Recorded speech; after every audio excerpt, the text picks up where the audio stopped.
A few days before Thanksgiving, I went to get my hair cut. And when I opened the door and I walked in, I heard about the loudest scream I could imagine. It certainly wasn't what I expected, so it got my attention right away. And I began to look around the store, and I was able to identify the screamer right away because it was a little boy getting his hair cut. I'm guessing he was probably about 2.5 or so. And y'all, he was screaming so loud. And it did not stop. He just kept going and going. But I have to tell you, the lady cutting his hair, she was so patient. She was just patiently trying to encourage him and coax him through it. I think if I were her, I would have cut it exceptionally short so that maybe he didn't come back for a little while. But the thing that struck me was it was actually such a beautiful picture because the boy was so upset getting his hair cut, but his dad was such a wise dad. His dad actually sat in the chair and had his son on his lap. And so the whole time his son is crying and fighting, dad is just sitting there holding on to him. It's gonna be okay. It's gonna be okay. I got you. He kept trying to give him peace. He kept trying to calm him down. But his son, he was really having none of it. In fact, he was upset until the second the razor stopped, and then he got a sucker and he was all good. But the thing about it is, even in that place, in that moment, God just kindly spoke to my heart. He gave me a picture. We, as Christ followers, often are a lot like that little boy. We know that our Father has us. We know that He's holding us up, but we don't want to experience His peace. We know He's got a hold of our lives, but we are not resting and trusting in His peace. We know He's there, but we're not living the life that He has called us to live. And that's why as we walk into this Advent season and we camp out on these incredible gifts that Jesus Christ has brought for us, we need to understand the importance of peace. In this month of Advent, we're looking at 4 words. Last week we talked about hope. Today, peace. Next week, joy. And then love as we prepare for our Christmas Eve services. But I think we all could say today we need peace. In fact, we need more peace than we're probably experiencing right now. We look at our world and we say, certainly our world needs peace. We see countries fighting against countries. We see conflicts abound, but we experience it right close to our own lives. We have our own conflicts that we're working through and seeing and difficulties that we are facing. One person said that you could call the US of A now the United States of anxiety. We all want peace, don't we? We want to experience the deep peace that only God can give. And I pray today that my heart, your heart, our minds would be open to this powerful gift of peace that Christmas brings. Because the very best birth announcement in all of history, we find it in Isaiah chapter 9. Listen to this. Isaiah 9, verse 6. For a child will be born to us, a son will be given to us, and the government will rest on his shoulders. And his name will be called Wonderful Counselor, Mighty God, Eternal Father, Prince of Peace. There will be no end to the increase of his government or of peace. We see this promise that God gave 700 years actually before Jesus came. Y'all, the Bible is so incredible when you see God's truth that He is a promise keeper. And Jesus is going to come and He will be that wonderful counselor, that mighty God, that eternal Father. But He comes also as the Prince of Peace. He's come to bring peace. He is the King of Peace. And that first few phrases in verse 7, there will be no end to the increase of His government or of peace. Did you catch that today, friends? There will be no end to His peace. Jesus Christ's peace will never run out. Jesus Christ's peace will never tire out. Jesus Christ will never say, you know what, I'm done with you, my peace is gone. It never runs out. We have unlimited peace. So whatever burdens that you're bearing this morning, whatever thoughts are distracting your mind, you can know true peace today, an unlimited peace that Jesus Christ gives. And the power of that peace begins when we begin to understand what that word actually means. In the Hebrew, that word for peace is shalom. If you've ever been to Israel, that's the way they greet each other. Say hello and goodbye. So let's just do that. Look to someone around you and say shalom. Look in the other direction and say shalom. What you're saying to that person is peace. But not just, hey, I hope everything's okay. No, God's peace, God's goodness and best for your life. The word shalom means whole. It means complete. It means flourishing. That's the kind of peace that Jesus Christ has come to bring. He didn't just come to bring a peaceful, easy feeling. He came to bring life-changing, forever peace. And the reason he came to bring peace is because he wants us to give the gift of peace away. Peace is a gift we receive, but it's also a gift that we give away. In the Sermon on the Mount, Matthew chapter number 5, we read in verse 9, "Blessed are the peacemakers, for they shall be called sons of God." Blessed are the peacemakers. Notice he did not say, blessed are the pain makers. But sometimes we bring a lot of pain. But God has called us to bring peace. I think a lot of times around the holidays when there's family get-togethers and you're traveling, sometimes for all of us, the stress, the busyness of the season, the chaos of the season, it causes us to be so distracted that instead of bringing peace to people in love and in joy, we bring conflict. But today you can understand that that peace can be real. The peace that Jesus calls us to give away, that can be real in your life. And I'll tell you what, in this month, in the weeks that we have ahead, you want to shine the light of Jesus so brightly, bring peace to the people that you work with.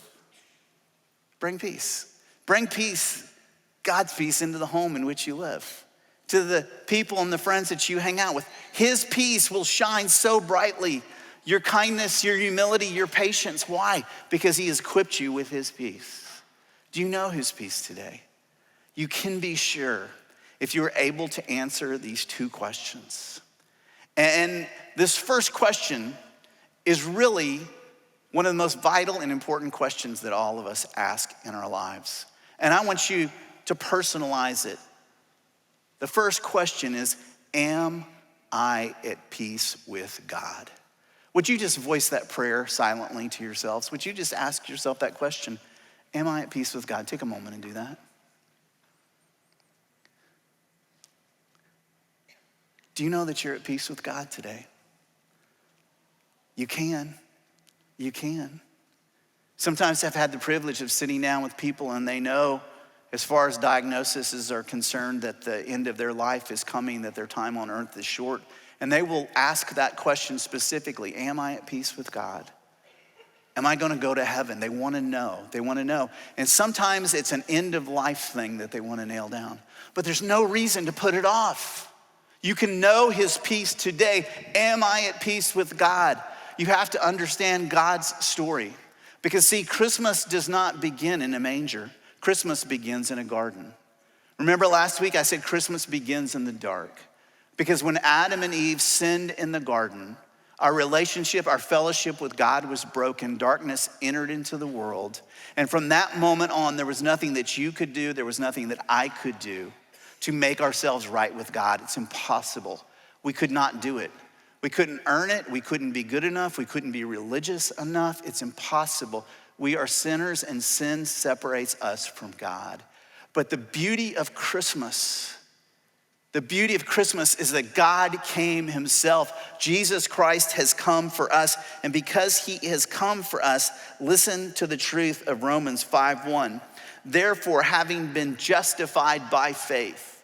The word justified means made right with God, in a right relationship with God. Not a wrong relationship, not a separated relationship, but having been justified in a right relationship with God by faith, we have peace with God through our Lord Jesus Christ. Do you see that? Instead of being separated from God, we can come home to God because of what Jesus has done. Jesus took all of our sins upon the cross, every single thing upon himself for us out of his love. And how do we know for sure that we've been made right? We need to understand two very powerful words. Paul wrote 13 letters, and all 13 letters began with some variation of these two words, grace and peace. Would you say that? Grace and peace. How do we know God for sure? You need to know grace and peace, but they need to be in this order. First of all, grace. You've been rescued. Jesus has come for us. Jesus died for us. Jesus demolished death when he stepped out of the grave. And he invites us into a relationship by grace that is so hard for us to comprehend because we don't really operate in grace. Grace means an undeserved gift. It's an unearned gift. But most of the time, even with people we're the closest, we sort of keep score. Now, we may not keep score out loud, but we keep score in our head. You know, I've really been kind lately. I did this around the house, or I did this, or whatever. We just keep score in our minds. Grace is the opposite of that. It's Jesus saying it's nothing that you've done. It's completely what I have done. It's a gift. Because it's all a gift, you can't earn it and you can't lose it. Grace comes first. We receive Jesus first. And then because of that, we can walk in his peace. We can be at peace with God because we've received the grace.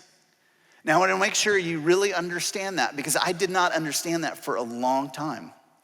It was our family tradition when we went to church on Christmas Eve, we always went to the late service.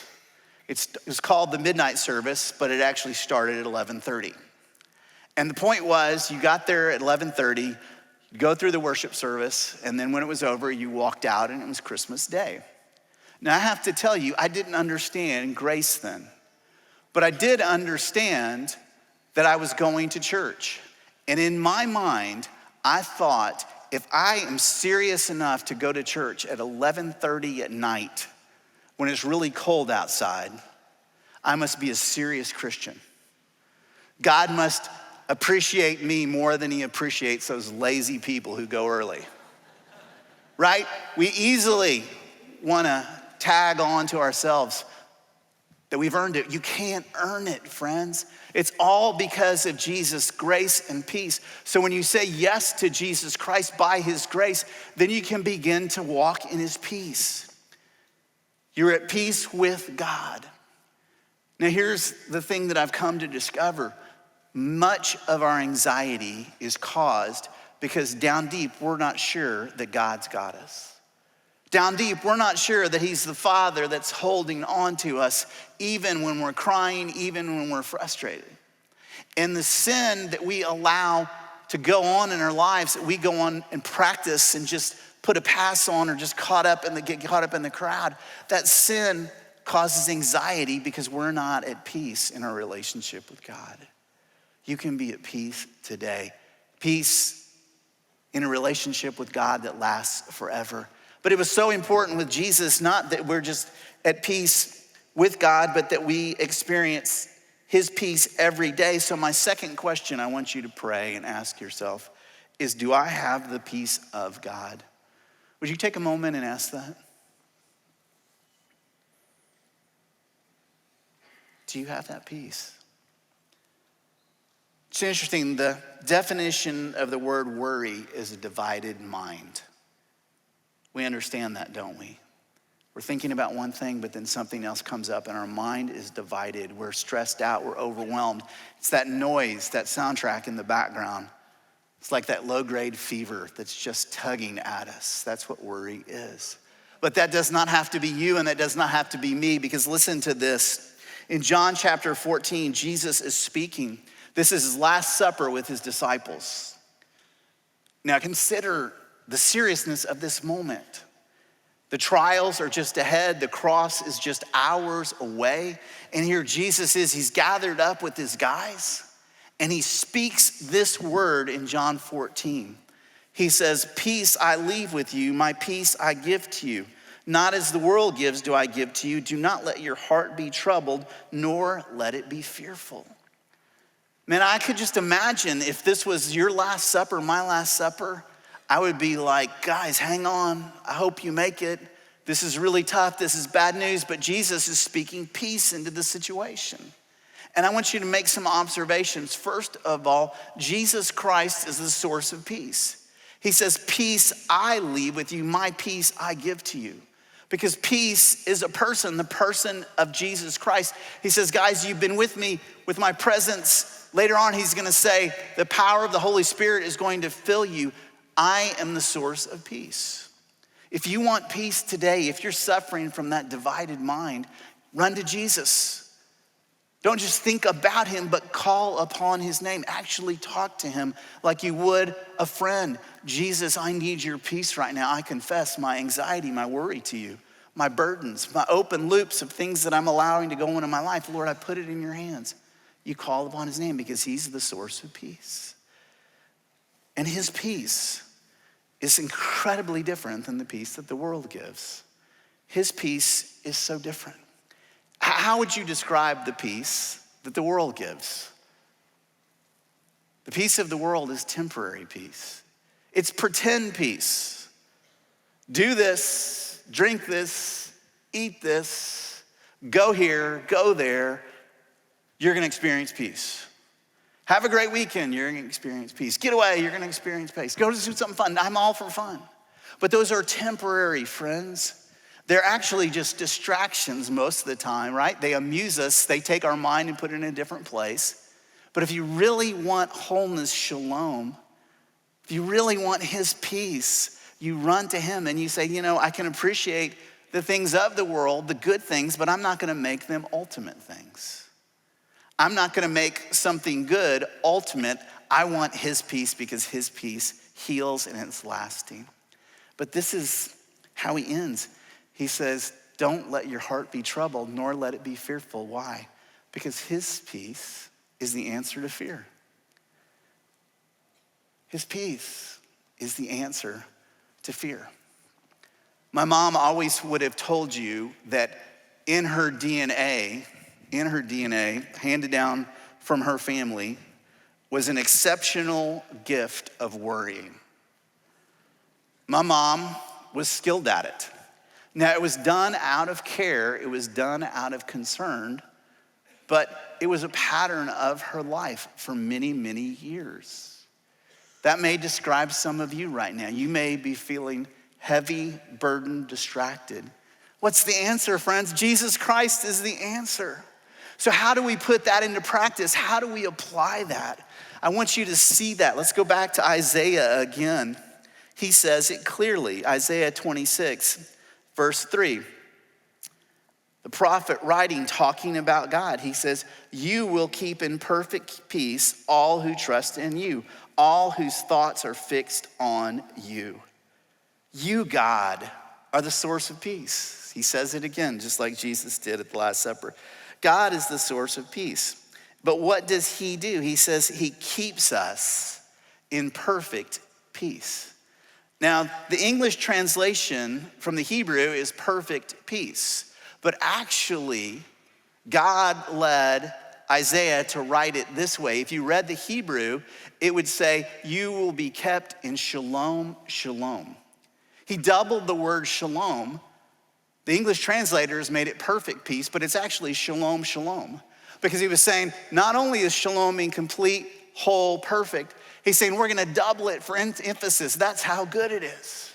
So now I want you to turn to someone and don't just say shalom, but say shalom, shalom. That's what God has for us, y'all. He has shalom, shalom, peace, unlimited peace, peace that does not run out. And he will keep us in that. And I go back to my picture of that dad holding on to his son. I'm keeping you, son. I got you. You're not gonna fall. He's got you. Our good, good Father has got a hold of you. He's keeping you in shalom, shalom. It's available to you, but we have to practice that peace. As we talked about last week, practicing hope, you have to practice peace. because our minds do not want to be at peace. You know, we think about all the stories that surround Christmas, the different shows that we watch. We know that there are some villains that show up every year at Christmas, of course, right? Who's the guy that stole Christmas? It's the Grinch that stole Christmas. And then in the Christmas story written by Charles Dickens, who is the villain? The villain is Ebenezer Scrooge, yes. And then the story that I had no awareness of until I got married and Tanya introduced me to one of my favorite movies, It's a Wonderful Life. The villain in It's a Wonderful Life is Mr. Potter. Mr. Potter. Okay, y'all, it's only gonna be on about 37 more times before Christmas, so get up to speed if you're not there. Mr. Potter. And it's interesting that all three of those sought to steal Christmas from people. The reality is this, that when it comes to the power of peace, the one that steals peace in my life is me. The stealer of peace is me. The stealer of peace for you is often you. Yes, do we have an enemy? Does Satan want to blow up our peace? Absolutely. He tempts us with thoughts that we grab a hold of. And so we're going back to Isaiah 26 again. He says he will keep us in peace, but we've got to practice it. Instead of going to what seems normal to me and normal to you, what are you gonna do if you're anxious?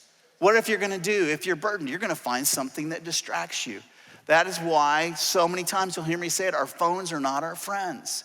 Don't you think this? If I could just read enough news, I'm gonna be at peace. If I could just see all the horrible things that are going on in the world, I'm gonna be at peace. Or if I could just see all the amazing places that people are going on vacation and I'm not, I'm gonna be at peace. We are our own worst enemies. We are the stealer of peace because our minds are set on ourselves, on the stuff of this world. But what does he say? He says, all who trust in you, whose thoughts are fixed on you. It's what Jesus said. He says, run to me, my peace. My peace is not as the world gives. I am the antidote to fear. Set your minds, set your hearts on him. If it's not part of your daily practice, start practicing now. Talking to Jesus, not just thinking about him, but actually, Lord, this is what's going on in my life. Because see, this is what happens to a Christian. Once you get saved, once you receive his peace, you have to learn to practice and grow in it. And you know how that happens? When your heart begins to catch fire as to how loved you are. And there's many of you, you've walked with God for a long time and you walk consistently with him. Because as that song we sang, that's so true for you, you know there's no one worthy of him. There's no one who compares to him. You realize I am so loved by him, where else would I go? Where else would I go? That truth can come alive. That peace can become so real for you when you practice peace. You trust. Fix your thoughts on him. Would you do that with me over the course of these next few weeks? Talk to him every day. Not just one segment, but throughout the day. Lord, I want to be reminded of you. That you have come to give shalom, shalom. And you call me to be a peacemaker, to give shalom, shalom away. Not by our own strength, but by you in me. I think the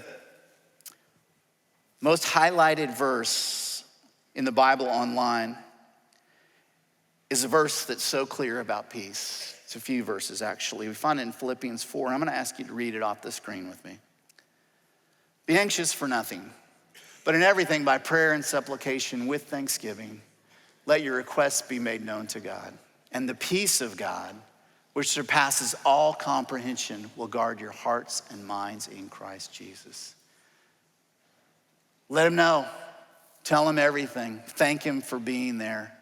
And voice those requests. And what will he do? He will fill you with his peace, the peace of God that surpasses all comprehension, that's bigger than all understanding. That's how good it is. God the Father is on guard in your life.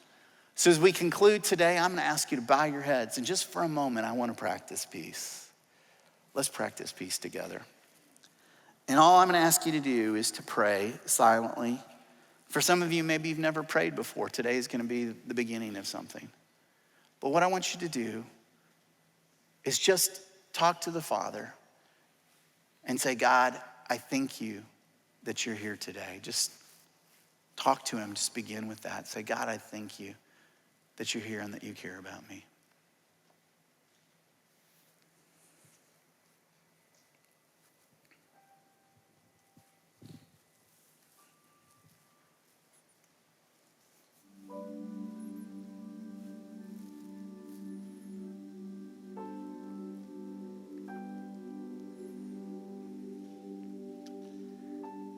And tell him what's on your heart. Say, Lord, I need your perfect peace. I need your shalom, shalom today. I want to experience your peace. Tell him. He said, make our requests known to him. Tell him.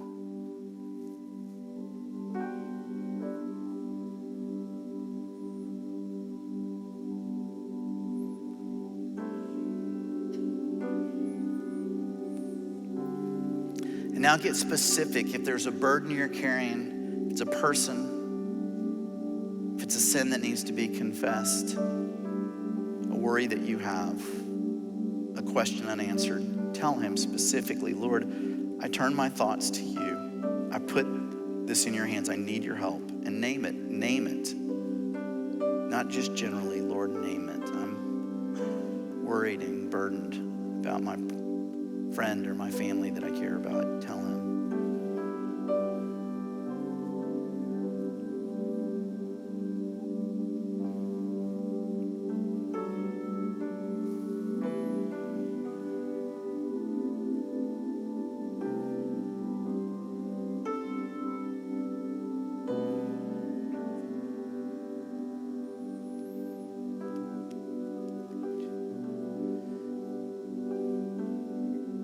Receive his peace.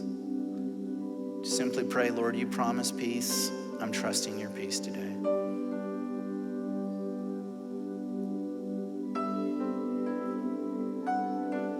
We trust. We set our minds on him. Receive his peace. Trust his peace today.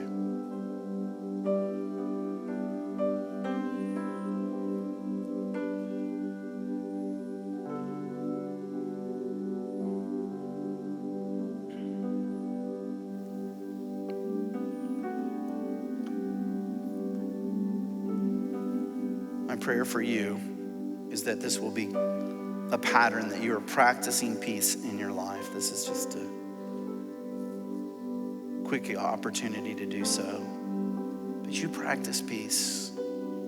You walk in peace, and then you're a peacemaker who gives it away.